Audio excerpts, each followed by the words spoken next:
When we look at behavioral development across the spectrum, it's very important that we take into consideration different areas of development that feed behavior. So one area, obviously, is emotional development. You see, when children are younger, they are focused more on themselves. It's called egocentric development. But they hit a stage where another piece of behavior and healthy behavior is looking at social development. Social development is your ability to interact with others. Do you know any adults that might be brilliant that have no people skills? If a person does not have good people skills, all the cognition in the world means very, very little. So we as early childhood teachers have to find ways to teach kids how to interact appropriately. My guess is you have Donnie the wild boy in your classroom. You have had a child that has been dropped into your classroom that might throw things and hit and bite. Remember, that's young emotional development. But in addition to that, they also have an inability to interact with others.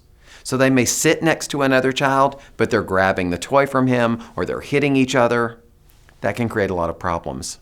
In addition to helping kids with their emotional state, we also have to teach them skills for interacting with others. And that's where this idea of social development comes into play. Now, there are a lot of skills that we could discuss when talking about social development. There's social development in terms of kids interacting with each other, and that's a critical skill. So what we call peer-to-peer interaction. But we also have to look at the idea of kids interacting with adults. Do you know students that don't pay attention? That's a social skill. Whether you're 5 years old or you're 50 years old, it's important that when someone's talking to you, you're able to attend. I pay attention with my eyes. I pay attention with my ears. I teach them very specific skills and ways to pay attention, because what I teach them is where the eyes go, the brain follows. Do you know what's interesting is a lot of people say, oh, early childhood kids don't understand that. You'd be amazed. If I'm looking outside, I'm going to start thinking about the playground. If I'm looking at a book, I'm going to think about the book. And if I'm looking at you, I'm going to start thinking about what you're saying. You see, you pay attention with your, and you listen with your. Now, this is teaching that whole idea of behavioral vocabulary to kids. And what I tell them is if you're paying attention, that shows me that you have very good manners, and that's a good thing. Repeat after me, say, I'm a good friend. You know what good friends do? Good friends include others. What's that word? They include others. They also watch what they say, and they also watch what they do. So now I'm teaching them very specific ways to be a good friend. A good friend watches what they say. So whenever I look at you and I say, do you want to play with me? You're being a very good friend because you're watching what you say. So now I'm being very, very specific in terms of the social skills that I'm trying to teach.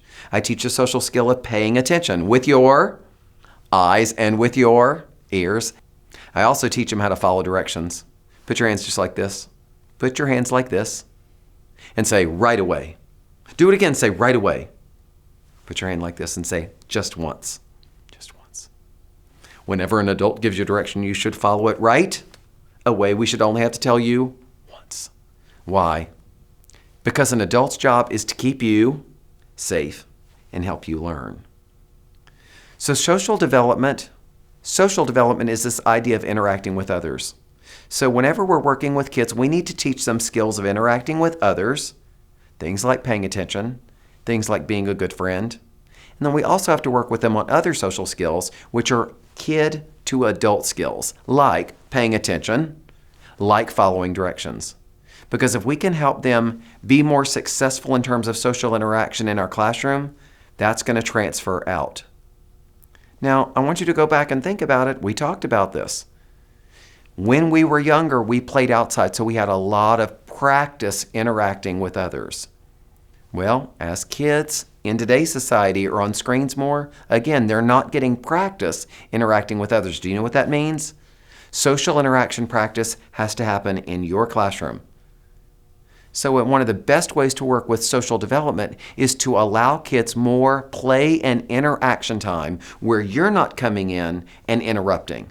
Do you know how often kids will come to you and they'll say, Mr. St. Romain, she looked at me funny. He did this, she did that. And do you know what I do? Stop that. Turn around. Go to the back of the line. Well, here's the problem.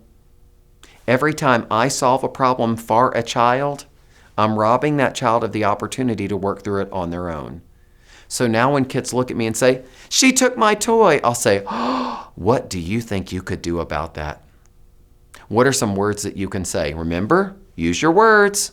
What can you say? "I don't like that." Now I'm teaching that child how to work through the problem on their own rather than jumping in and doing it for them.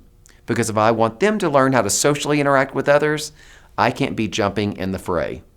So once we look at emotional development, then we look at social development, because those are at least the first two pieces of strengthening healthy behavioral development.